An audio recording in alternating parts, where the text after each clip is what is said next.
Pemirsa, pemerintah Provinsi Kalimantan Utara akan membangun 9 jembatan di wilayah perbatasan Krayan, Kabupaten Nunukan untuk mengatasi terganggunya distribusi bahan pokok akibat akses yang belum terhubung.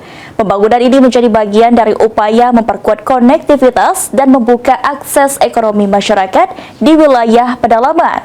Proyek senilai 150 miliar rupiah itu bersumber dari dukungan pendanaan Kementerian Keuangan. Terima kasih. Pemerintah Provinsi Kalimantan Utara akan membangun 9 jembatan di wilayah perbatasan Kaltara.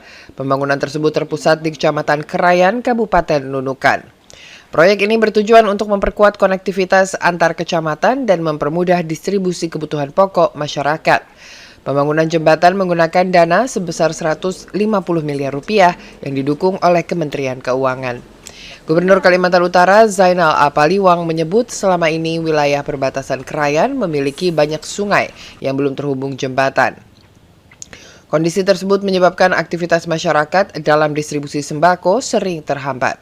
Untuk mempercepat pembangunan, jembatan akan dibangun dengan model Bailey atau jembatan rakit yang dapat dipasang tanpa memerlukan alat berat.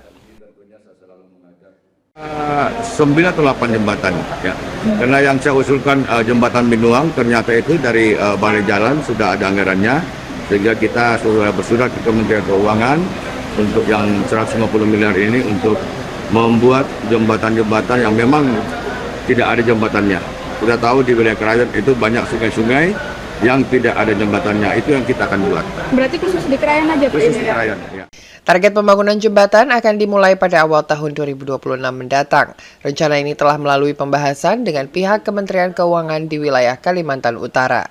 Pemerintah daerah berharap pembangunan 9 jembatan tersebut dapat memperlancar akses antar wilayah, meningkatkan aktivitas ekonomi, dan mendukung pemerataan pembangunan di daerah perbatasan. Dari Tanjung Selor, Kalimantan Utara, Cica Andriani, Kantor Berita Antara, mewartakan.